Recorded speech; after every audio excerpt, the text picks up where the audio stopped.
الحمد لله رب العالمين والصلاة والسلام على نبينا محمد وعلى آله وصحبه أجمعين. اللهم اغفر لنا ولشيخنا وللحاضرين.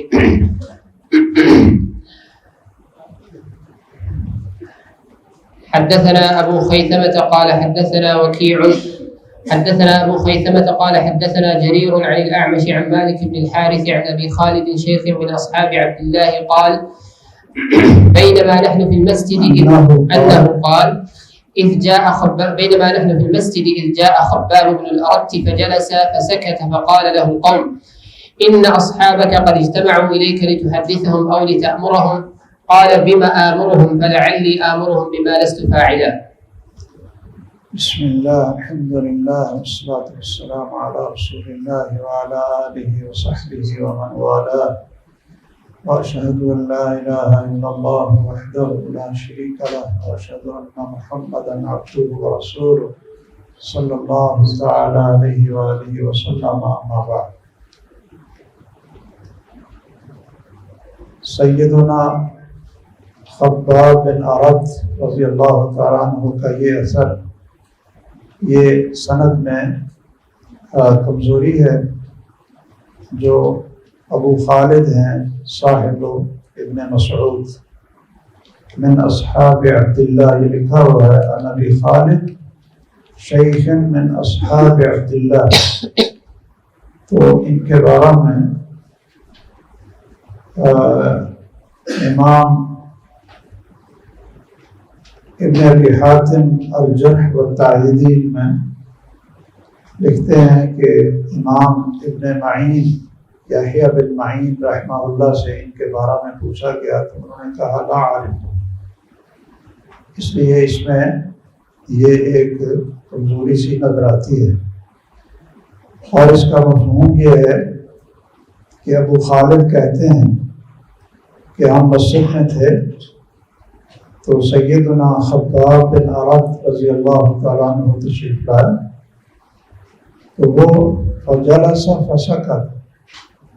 آپ جانتے ہیں کہ خباب بن ارت یہ رسول اللہ صلی اللہ تعالیٰ علیہ وسلم کے کبار اصحاب میں سے ہیں، اور ان کے بہت فضائل اور مناقب ہیں. تو یہ بیٹھ کے اور خاموش ہو کر بیٹھ، یہ ادب ہمیں سیکھنا چاہیے. خاموش ہو کر بیٹھ گئے. لوگوں نے کہا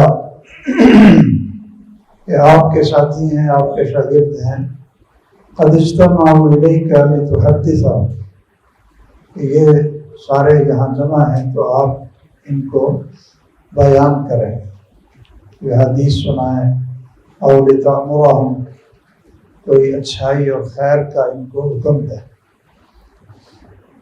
تو وہ فرمانے لگے بما آمرهم، کہ میں ان کو کیا بتاؤں گا. یہ ایک من باب تواضع ہے کہ میں کیا ان کو بتاؤں گا. فلعلی آمرهم بما لست فاعلا، کہ میں ان کو ایسی چیزیں بتاؤں کہ جن پر میرا خود عمل نہیں ہے. تو وہ اس وجہ سے بالکل خاموش ہیں. اور اصل میں اس کے بھی احوال مختلف ہوتے ہیں، احوال مختلف ہیں. اوقات انسان یہ سمجھتا ہے کہ ان لوگوں میں خیر، نیکی، تقوی غالب ہے، تو اب ان کو بیان کی ضرورت نہیں، تو وہ خاموش رہے بھی تو وہ قابل گرفت اور قابل عیب نہیں. ایک یہ صورت ہوتی ہے. دوسری صورت یہ ہوتی ہے کہ انسان اپنے آپ کو تقصیر والا سمجھتا ہے، کمزور سمجھتا ہے، اور علم تو ہے اس کے پاس لیکن خود کئی چیزیں عمل میں نہیں ہوتی.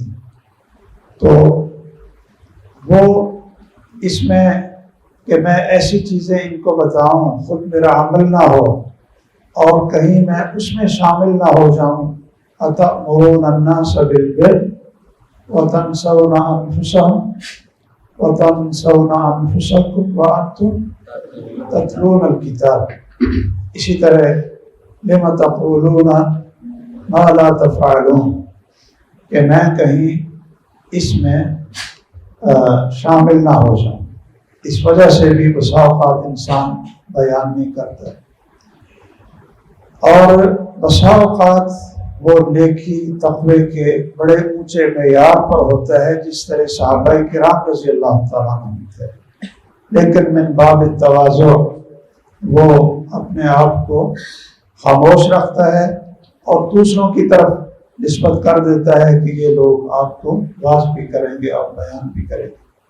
میں یہاں ایک چیز کی صرف وضاحت کرنا چاہتا ہوں کہ بعض عبادات اور نوافل ایسے بھی ہیں کہ بسا اوقات انسان کا اس پر عمل نہیں بھی ہوتا، اس کو یہ نہیں سوچنا چاہیے کہ میں اس کو اگر بیان کروں گا تو میں اس وعید میں شامل ہو جاؤں گا، أَتَأْمُرُونَ النَّاسَ بِالْبِرِّ یا لِمَ تَقُولُونَ مَا لَا تَفْعَلُونَ۔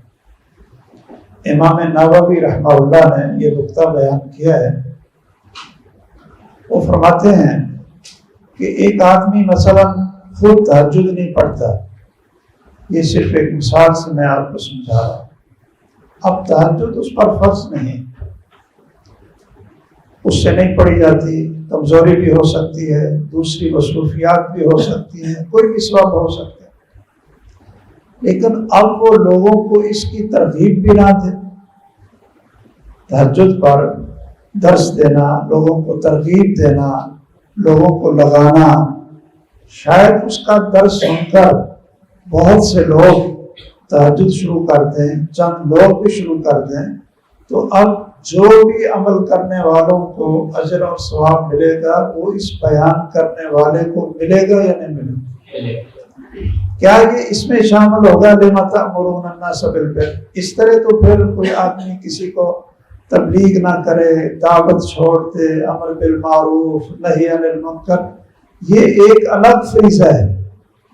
امر بالمعروف نہی عن المنکر، ترغیب دینا، ترہیب دینا، فضائل پر لگانا، آدمی اگر اس میں کوتاہی بھی ہے، وہ نفل روزے ہیں، قرآن کی تلاوت کی کثرت ہے، تہجد ہے، ذکر اذکار ہے، اور بہت سے نوافل عبادات ہیں، تو انسان یہ سمجھ کر کہ جی چونکہ مجھ سے کوتاہی ہو جاتی ہے تو میں اس کو لوگوں کو بھی اس کے اوپر نہ لگاؤں، تو وہ دو کوتاہی کا مرتکب ہو گیا نا۔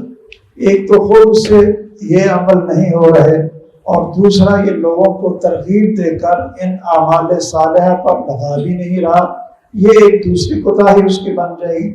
اس لیے کمزوری ہو بھی تو پھر بھی آدمی کو دعوت، تبلیغ، عمل بالمعروف، ترغیب، ترہیب یہ نہیں چھوڑنی چاہیے، بلکہ بسا اوقات ترغیب ترہیب سے انسان خود اللہ اس کو توفیق دے دیتا ہے کہ میں لوگوں کو تو بتا رہا ہوں کہ بھئی تہجد پڑھو، اور خود مجھ سے پڑھی نہیں جاتی، اس کا نفس اس کو ملامت کرتا ہے، تو اللہ بسا اوقات اس کو اس نیکی کی بھی توفیق عطا فرما دیتے ہیں۔ بارک اللہ فیک۔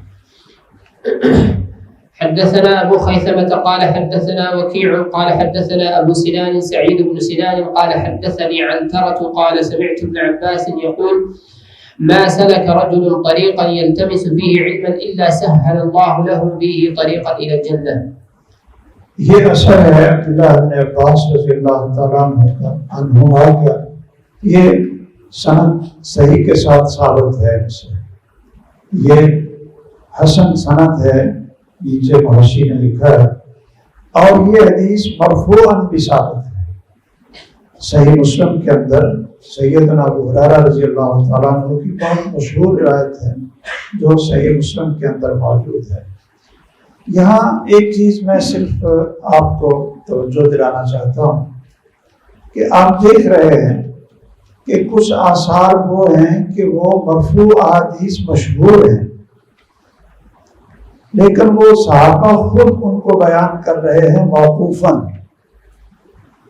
یعنی موقوفاً بھی صحیح، اور وہ صحیح بخاری میں، صحیح مسلم میں جیسے پیچھے گزری ہے من یرید اللہ بہ خیرا یفقہہ فی الدین، اور یہ اسلوب یہ العلم کے اندر بھی ہے، یہ اسلوب مصنف عبدالرزاق کے اندر بھی ہے، مصنف ابن ابی شیبہ کے اندر موجود ہے، اور بڑی کثرت سے میں نے دیکھا کہ یہ اسلوب المعجم الکبیر لطبرانی یہ اس کے اندر بھی موجود ہے کہ وہ جب کسی صحابی کی مسند کو ذکر انہوں نے کرنا ہوتا ہے تو وہ بہت سارے اس کے موقوفات ذکر کرتے ہیں، اور وہ احادیث آگے مرفوع بھی آ رہی ہوتی ہیں، تو ایک روایت کا موقوف بھی ثابت ہونا اور مرفوع بھی ثابت ہونا یہ کوئی علت نہیں ہے، اصول حدیث کے لحاظ سے بھی یہ کوئی علت نہیں ہے کہ موقوفاً بھی ثابت ہے اور مرفوعاً بھی ثابت ہے۔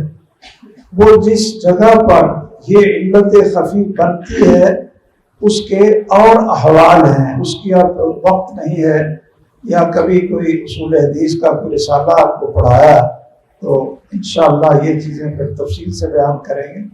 تو ایک ہی صحابی سے اس روایت کا موقوفاً صحیح ہونا اور پھر مرفوعاً بھی اس کا ثابت ہونا یہ کوئی علت نہیں ہے، موقوفاً بھی صحیح ہے مرفوعاً بھی صحیح ہے، جیسا کہ یہ حدیث موجود ہے، اور اس حدیث کے ترجمے کی ضرورت نہیں ہے۔ اللہ ذوالجلال نے آپ کو واقعتاً اسی راستے پر چلایا ہوا ہے، اللہ اخلاص کی نعمت دے کہ جس راستے سے انشاءاللہ جنت کا راستہ آسان ہو جائے۔ اقرأ۔ حدثنا أبو خيثمة قال حدثنا وكيع عن مسعر عن معن بن عبد الرحمن أنه قال قال عبد الله إن استطعت أن تكون أنت المحدث فافعل. أن تكون أنت المحدث لا المحدث محدث نعم فافعل۔ صلى الله عليه وسلم۔ اس اثر میں ضعف ہے، کمزوری ہے، اس کی سند میں انقطاع ہے کہ مان بن عبد الرحمن لم یدرک جدہ ہو، یہ اپنے دادا عبداللہ بن مسعود سے ان کے لقاء اور ادراک نہیں ہے، اور بھی اس کی سندیں ہیں لیکن کوئی سند ضعف سے خالی نہیں ہے۔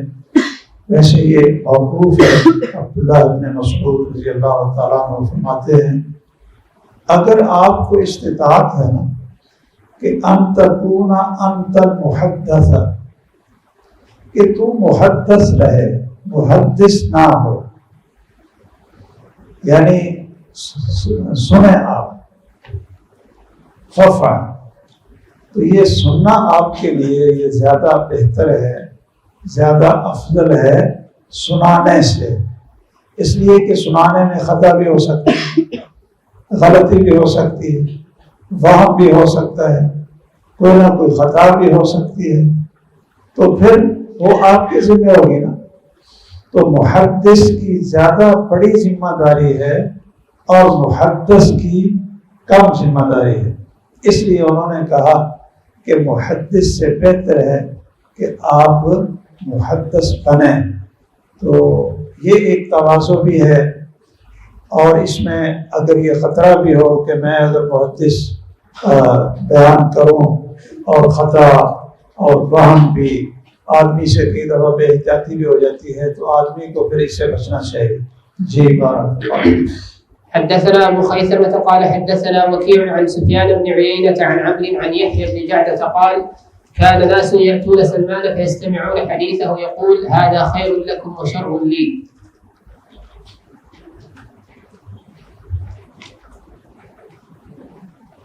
یہ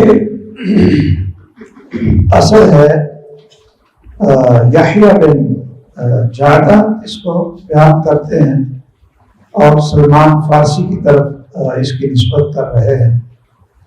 وہ کہتے ہیں کہ لوگ یاتون سلمان، کہ سلمان کے پاس آتے تھے، یستمعون حدیثہ، اور ان سے احادیث کو سنتے تھے، احادیث کو سنتے تھے، اور وہ فرماتے تھے کہ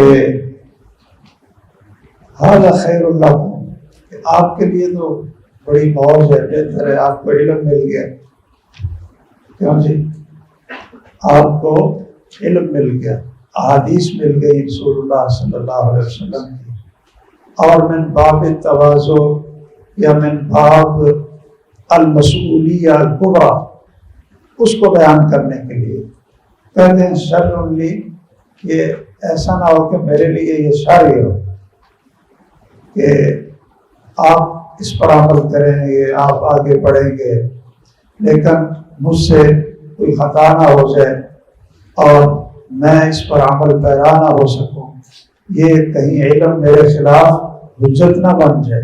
ایسے ہے نا، القرآن حجت لک و علیک، تو یہ ایک اہمیت، مسئولیت کی اہمیت کی طرف اشارہ ہے کہ بیان کرنے والا جو ہوتا ہے اس کو اور زیادہ احتیاط کرنی چاہیے۔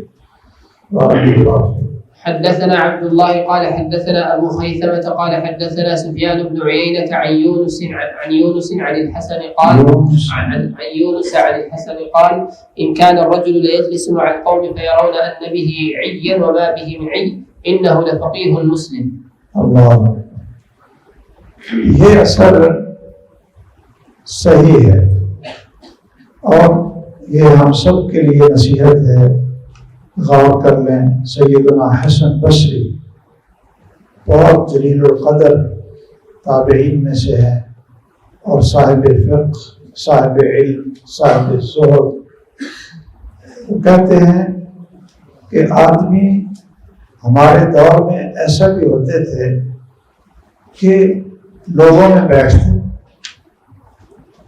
اور لوگ سمجھتے کہ انا بھی عی کا معنی کیا ہے؟ العز فی الکلام، بولنے میں کمزوری ہے، تھتھیا کے ہم سمجھتے یہ گنگا ہے، اس سے بولا نہیں جاتا، یا معافی ضمیر کا اظہار کرنے کے قابل نہیں، یا لکنت ہے، یعنی کوئی نہ کوئی اس کے گفتگو نہیں کر سکتا، یہ آدمی گفتگو نہیں کر سکتا، عیباً فی التکلم والنطق، ہم یہ سمجھتے وما بہ من عیب، حالانکہ یہ کوئی عیب اور کمزوری اس میں نہیں ہوتی تھی، بلکہ کیا ہوتا تھا؟ انہ لفقیہ مسلم، وہ ایک بہت بڑا فقیہ ہوتا تھا، یہ اس کی فقاہت تھی کہ خاموشی اختیار کرنا، اس لیے بولنا کم چاہیے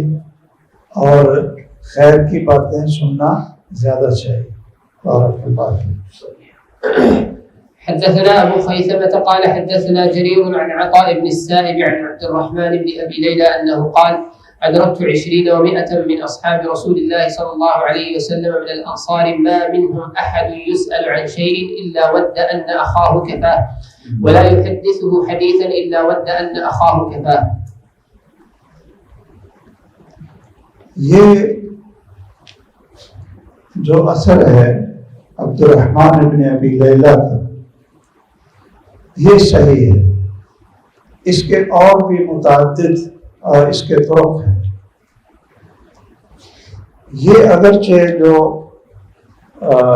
موجودہ سند ہے اس میں عطاء بن ابی صائب کا شاگرد یہ جریر ہے، اور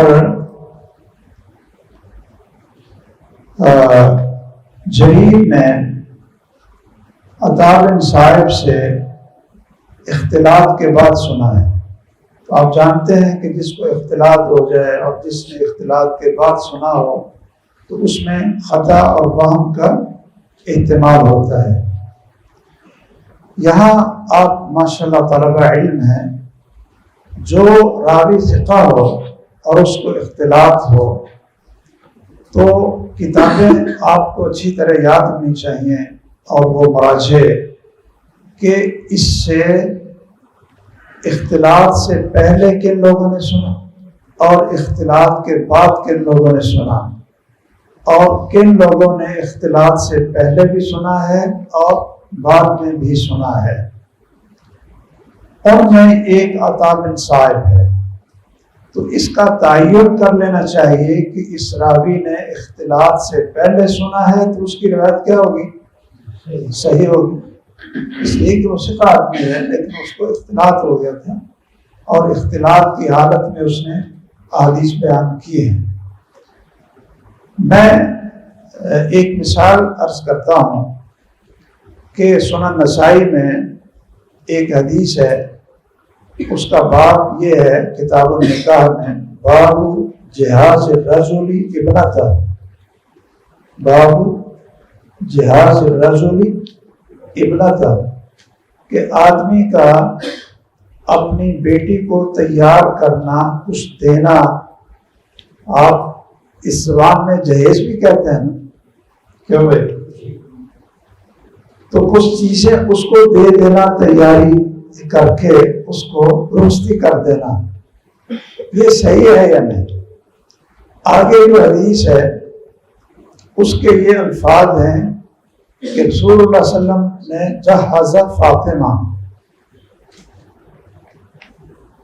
بتربہ اور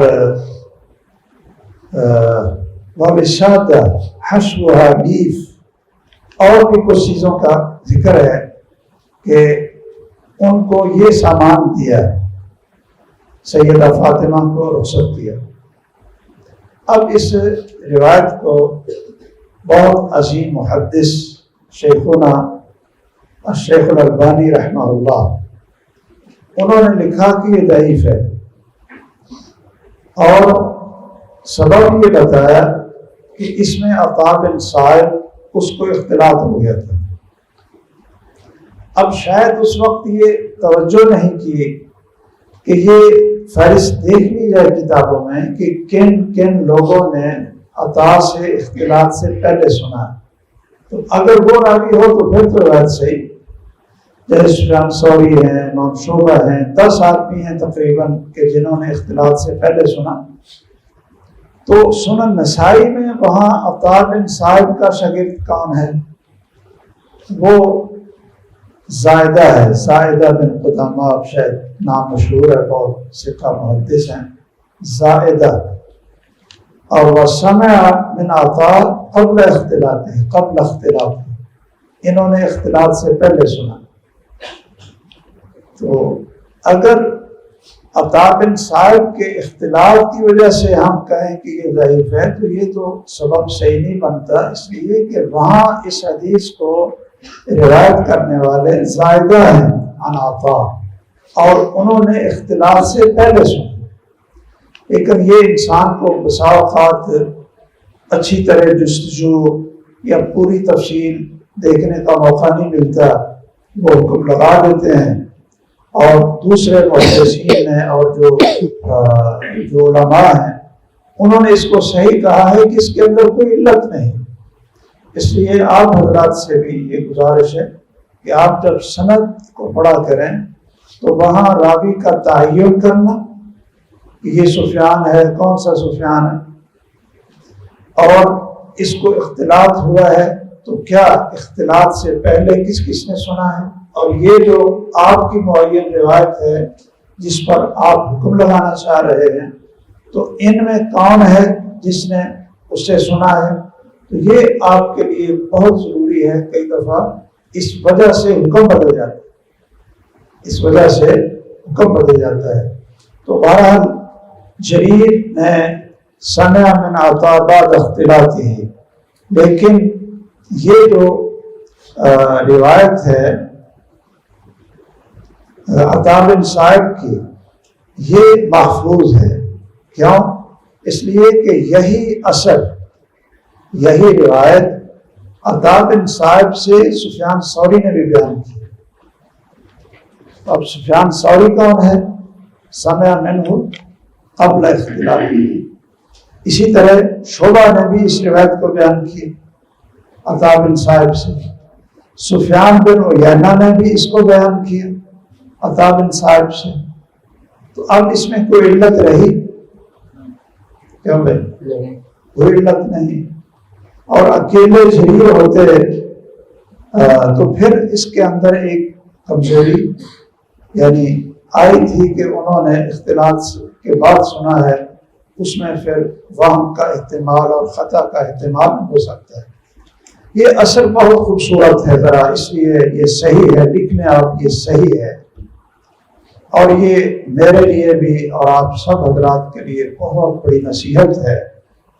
عبد الرحمن بن ابی لیلہ یہ تابعین میں سے ہیں اور کیا کہتے ہیں؟ ادرکت 20 و 100 من اصحاب رسول اللہ.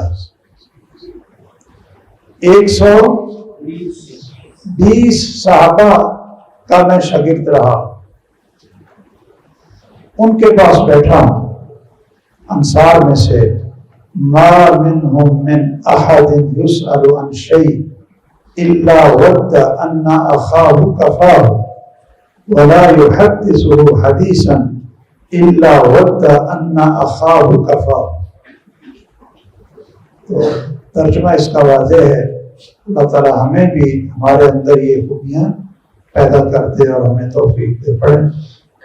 حدثنا أبو خيثمة قال حدثنا سفيان عن الزهري قال كان عروة يتألف الناس على حديثه. سیدنا عروہ رضی اللہ تعالیٰ عنہ کا یہ اثر صحیح ہے اور بھی اس کی بہت سی لمبی چوڑی تخریج اور سندیں ہیں. اس کا معنی یہ ہے کہ عروہ لوگوں کو الفت میں مانوس رکھتے اپنی حدیث پر. کیا معنی؟ کہ اکتاہٹ میں نہیں ڈالتے تھے، بس اتنا بیان کیا جائے جتنا لوگ شوق سے اور نشاط کے ساتھ سن رہے ہیں. تو لمبی مجلس نہیں کرتے تھے کہ لوگ اکتا جائیں، کوئی سو رہا ہو، کوئی عدم توجہ ہو، کسی کی توجہ نہ ہو. یہ اسی حدیث کا مفہوم آپ سمجھ لیں کہ کان یتخولنا بالموعظہ، کان رسول اللہ صلی اللہ علیہ وسلم یتخولنا بالموعظہ. پڑھیں. حدثنا أبو خيثمة قال حدثنا سفيان قال عمرو لما قدم مكة يعني عروة قال ائتوني فتلقوا مني. یہ اثر بھی صحیح ہے. سیدنا عروہ رضی اللہ تعالیٰ عنہ کا عروہ بن زبیر ہیں، تابعین میں سے ہیں، کبار تابعین میں سے. تو وہ جب تشریف لاتے قال عمر لما قدم مکہ، جب مکہ میں تشریف لائے تو لوگوں سے کہنے لگے ایتونی، کہ آؤ میرے پاس، فتلقوا منی، کہ مجھ سے علم لے لو، مجھ سے علم لے لو. تو اگر انسان کو یہ پتہ ہے کہ اللہ نے اس کو علم دیا ہے اور قرآن سنت فقہ، تو اس کو بیان کرنا چاہیے اور لوگوں کو ترغیب دینی چاہیے. بارک اللہ فیک. ہاں جی. حدثنا أبو خيثمة قال حدثنا معاوية بن عمرو قال حدثنا زائدة عن الأعمش عن مالك بن الحارث عن عبد الرحمن بن يزيد قال قيل لعلقمة ألا تقعد في المسجد فيجمع إليك وتسأل ونجلس معك فإنه يسأل من هو دونك. قال فقال علقمة إني أكره أن يوطأ عقبي يقال هذا علقمة هذا علقمة. اللہ، یہ اثر بھی صحیح ہے. یہ اثر صحیح ہے. اس کی متعدد مراجع ہیں. اس میں عبد الرحمن بن یزید کہتے ہیں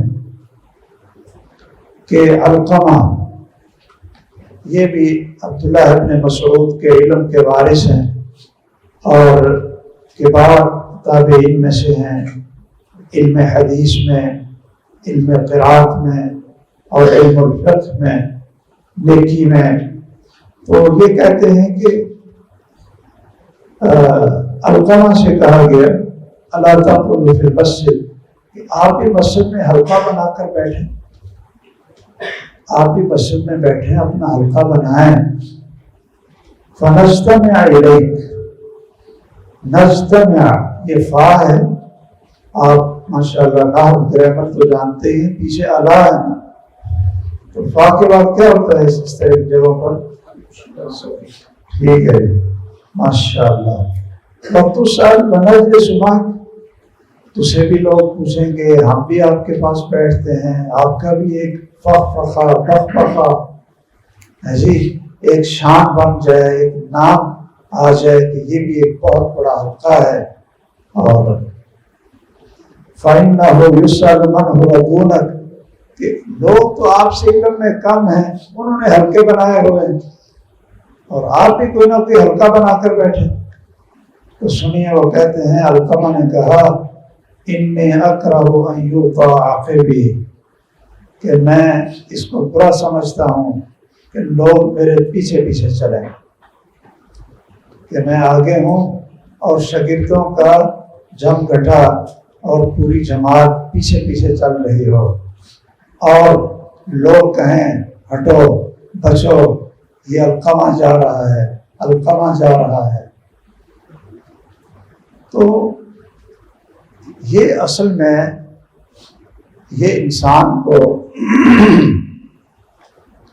اس سے یہ سبق ملتا ہے کہ انسان کو جب خوف ہو نا اپنے اوپر فتنے کا، کہ میں کہیں یہ دیکھ کر رش اور میرے پیچھے چل رہے ہیں، دائیں بائیں پوچھ رہے ہیں، پتہ چل رہا ہے کہ کوئی شیخ آ رہا ہے، تو اگر دل میں شہرت، ریا، عجب یہ بیماریاں آ گئیں تو پھر ہلاک تھی۔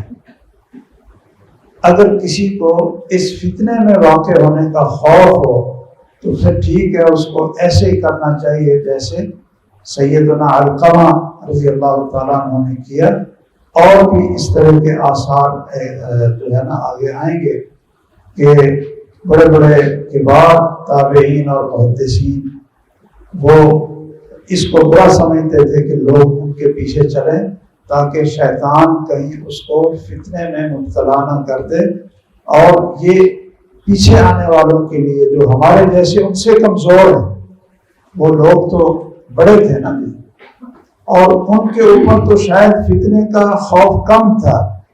ویسے تو ہر بندہ ہی یا مقلب القلوب، رسول صلی اللہ علیہ وسلم کثرت سے یہ دعا کرتے تھے، ایک پیغمبر ہو کر بڑی کثرت سے یہ دعا کرتے تھے۔ تو میں اور آپ کیا ہیں؟ یا مقلب القلوب ثبت قلبی علی دینک، اور آپ سے پوچھا کہ آپ یہ بڑی دعا کرتے ہیں۔ انسان کو ہر وقت اپنے اوپر ڈرتے رہنا چاہیے۔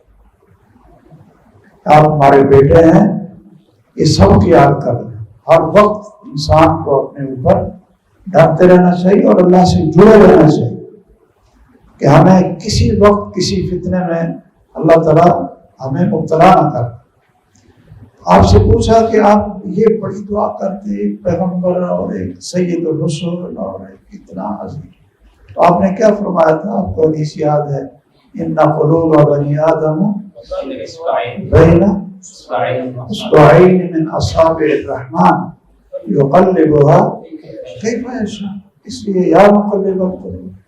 تو ہمیں سمجھانے کے لیے سیدنا علقمہ اس طرح کے رویے، خود بچنے کے لیے اور پیچھے والوں کو بچانے کے لیے پڑھیں۔ حدثنا جرير والضرير عن الأعمش عن أبي صالح عن أبي هريرة عن النبي صلى الله عليه وسلم فيما أرى قال جرير اقرأ السند مرة ثانية. حدثنا جرير والضرير عن الأعمش عن أبي لا، حدثنا جرير والضرير كلاهما عن الأعمش.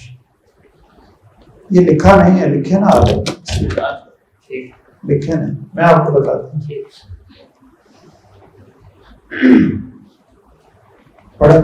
حدثنا جرير والضرير كلاهما عن الأعمش عن أبي صالح عن أبي هريرة عن النبي صلى الله عليه وسلم فيما أرى قال جرير فيما أرى صلى الله عليه وسلم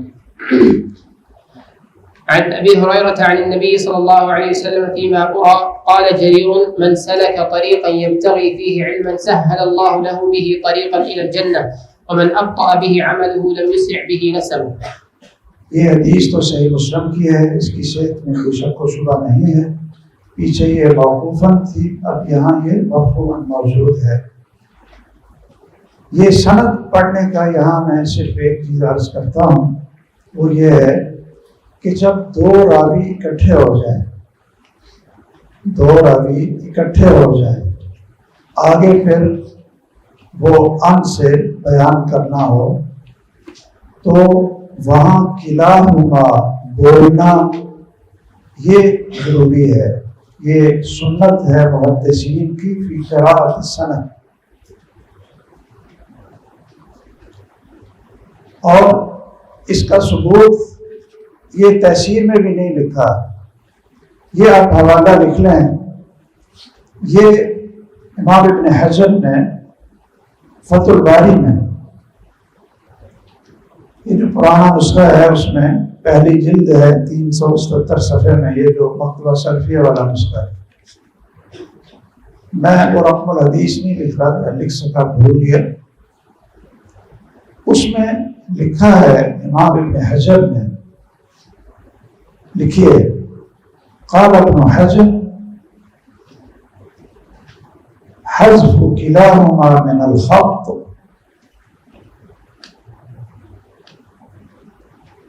حذف كلاهما من الخط اصطلاح،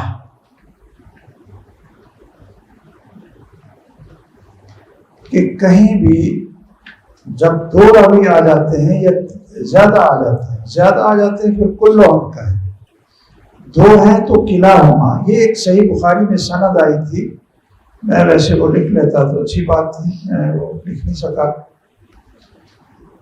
تو اس میں دو راوی تھے اور آگے ان فلاں تھا، اس کے نیچے حافظ ابن حجر نے یہ الفاظ فرمائے، تفصیل سے لکھا میں نے، اختصار سے یہ ان کے لفظ لکھ دیے کہ اس طرح کی جگہوں پر جہاں دو ہیں وہاں کلاہما خطاً حذف کیا جاتا ہے اصطلاح، لیکن نطقاً اور تلفظاً اس کو بولا جاتا ہے۔ اس لیے آپ نے جہاں بھی دو آئیں گے یا زیادہ آئیں گے تو آپ نے کلاہما یہ آپ نے الفاظ بولنے ہیں۔ بارک اللہ فیک۔ حدثنا أبو خيثمة زهير قال حدثنا سفيان بن عيينة عن عمرو عن يحيى بن جعدة قال عن يحيى بن جعدة أنه قال أراد عمر أن يكتب السنة ثم كتب في الناس من كان عنده شيء من ذلك فليمحه۔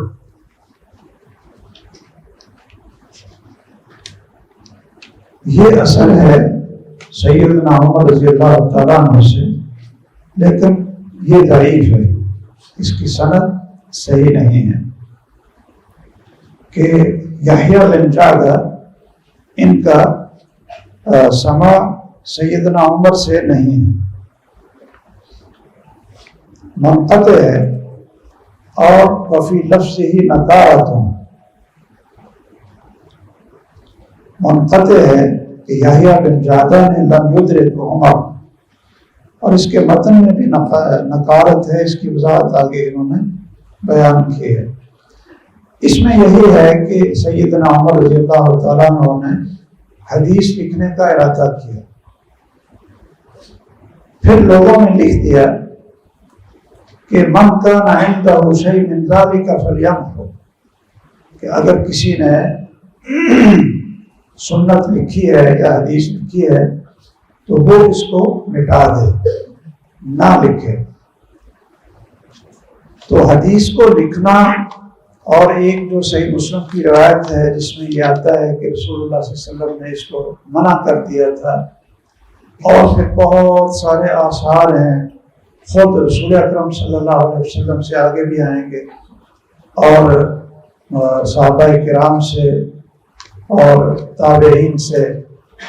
تو بعض تو یہ کہتے ہیں کہ جو لکھنے سے منع کیا وہ قرآن کے ساتھ لکھنے سے منع کیا تاکہ اختلاط نہ ہو۔ دوسری یہ توجیہ کرتے ہیں کہ شروع میں منع کیا تھا تاکہ قرآن اچھی طرح محفوظ اور ضبط ہو جائے، اور قرآن پر محنت کر کے اس کے الفاظ کو ضبط کر لیں، اور اس لیے سنت کو لکھنے سے منع کیا۔ اور تیسری توجیہ یہ کرتے ہیں کہ اس لیے منع کیا کہ تاکہ کتابت پر اعتماد رہے اور پھر آدمی اس کو یاد نہ کرے۔ یہ بعض تابعین بھی تھے، آگے یہ تینوں طرح کے اقوال آئے، رسول اللہ صلی اللہ علیہ وسلم سے کتابت کا حکم، حدیث کی کتابت کا، اور صحابہ کا لکھنا، تابعین کا لکھنا۔ ایک کتاب ہے دراسات فی الحدیث النبوی، یہ ڈاکٹر مصطفیٰ اعظمی کی ہے، انہوں نے اس میں لکھا ہے کہ 56 صحابہ سے ثابت ہے کہ وہ رسول اللہ صلی اللہ علیہ وسلم کی حدیث لکھتے تھے۔ کتنے؟ 56 صحابہ کرام. یہ دراصل ان لوگوں کے لیے آپ یہ باتیں یاد رکھیں تو کہتے ہیں کہ حدیث کو 300 سال بعد لکھی گئی تھی اس لیے اس کا کوئی اعتبار نہیں ہے. تو حدیث رسول اللہ علیہ وسلم کے دور سے لکھی گئی اور 56 صحابہ تھے جو حدیث کو لکھتے تھے اور 100 سے زیادہ تابعین کا نام اس نے لکھا دراسات فی الحدیث نبوی میں کہ جو حدیث کو لکھتے تھے. تو اس میں دونوں طرح کے آثار آئیں گے. تو جو نہیں لکھتے تھے یا روکتے تھے وہ اس لیے روکتے تھے کہ اعتماد لکھے پر ہو جائے گا اور یہ اس کو یاد نہیں کریں گے، یہ اس کو یاد نہیں کریں گے. اور ویسے حال نا یہ اس طرح ہوتا ہے ہمارا بھی. بلوغ المرام سے لے کر صحیح بخاری تک ہم پڑھتے ہیں کیوں جی، اور کسی کو کہہ دینا کہ بھائی قم وقرا حدیثا من احادیث رسول اللہ، بھائی کوئی حدیث سناؤ. بخاری تک پڑھ جائیں گے تو کہیں نا آپ کوئی حدیث سناؤ، کہتے ہیں یاد نہیں. بھائی آپ بلوغ المرام سے چلے، صحیح بخاری ساری پڑھ لی ماشاء اللہ، اور حدیث پوچھی ہے کہ سناؤ، کہتے ہیں یاد نہیں. وہ دوسرے سے میں نے پوچھا، وہ کہتے ہیں کہ انما الاعمال بالنیات. میں نے کہا پوری سناؤ، کہتے ہیں نہیں پوری نہیں یاد. تو میں نے کہا آپ نے 8 سال لگائے ہیں، یہ تو کوئی چنے چھولے بیچنے والے سے بھی پوچھ رہے ہیں تو انما الاعمال بالنیات تو اس کو بھی یاد ہو جائے گی. آپ تو ماشاءاللہ محدث بن گئے. کیوں جی؟ یہ تو ہر نمازی کو یاد ہوگی. کیوں بھائی؟ اچھا، پھر آپ نیٹ پر دیکھتے ہوں گے کہ اس وقت سعودی عرب میں اور دوسرے کئی ملکوں میں ایسے 9 سال کے 13 سال کے بچے ہیں نا، 13 سال کا 9 سال کا، اور اس کو بخاری بھی یاد ہے، صحیح مسلم بھی یاد ہے، اصول ستہ بھی یاد ہے، الجرومیہ بھی یاد ہے، الفیہ بھی یاد ہے، فلاں بھی یاد ہے، فلاں بھی یاد ہے. تو وہ بھی تو ہمارے دور کے ہیں. یہ جو بعض تابعین یا بعض صحابہ کہتے تھے نا کہ لکھو نا، یاد ہی کرو. شاید وہ ہمارے جیسوں کے لیے یہ نصیحت تھی کہ ایسی بھی قوم آئے گی کہ بلوغ المرام سے صحیح بخاری تک پڑھ جائے گی اور ایک حدیث بھی یاد نہیں. ایسی قوم بھی ہے. اتنی بے اعتنائی رسول اللہ صلی اللہ علیہ وسلم کی حدیث اور سنت کے ساتھ. اور ویسے جب آپ محدثین کی سیرت پڑھتے ہیں تو ان میں یہ کہیں لکھا ہوتا ہے کہ یہ بڑا اس کے پاس عظیم علم تھا کہ یہ قرآن کا حافظ تھا اور اس کو ایک بھی حدیث یاد نہیں. یا ان کی خوبی یہ ہوتی ہے جی اس کو 7 لاکھ حدیث یاد ہے، اس کو 5 لاکھ حدیث یاد ہے، اس کو اتنے لاکھ حدیث یاد ہے. محدثین کے ترجمے میں تو یہ لکھا ہوتا ہے، قرآن کے حفظ کا نہیں لکھا ہوتا، اس لیے کہ وہ ہر ایک ہی کرتا تھا. بچپن میں یاد کر لیتے تھے، ان کی امی یاد کروا دیتی تھی، ان کے ابو یاد کروا دیتے تھے، اور پہلے وہ قرآن حفظ کرتے تھے. اساس العلوم کیا ہے، ام العلوم کیا ہے، اصل العلوم کیا ہے؟ قرآن ہے. اگر قرآن یاد نہیں ہے تو اور اس نے کیا پڑھنا ہے؟ یاد قرآن یاد کر. تو میرا صرف یہ مقصد تھا کہ یہ جو توجیحات ہیں نا، اس میں بعد میں محدثین کا لکھنے پر اجماع ہو، لکھو. اور بہت سے دلائل ہیں رسول اللہ صلی اللہ علیہ وسلم سے، صحابہ سے. اور یہ جو اس طرح کی چیزیں اگر ثابت بھی ہیں کسی سے تو وہ جو میں نے 3 توجیحات آپ کو بتائی ہیں نا کہ ملا کر نہ لکھا جائے. ٹھیک ہے. دوسری توجیہ کیا تھی کہ پہلے حکم دے دیا تھا لیکن بعد میں اجازت دے دی. اور تیسری توجیہ کیا تھی کہ تاکہ وہ کتابت پر اعتماد کر کے حفظ کو چھوڑ ہی دے جو اس وقت ہمارا حال ہے.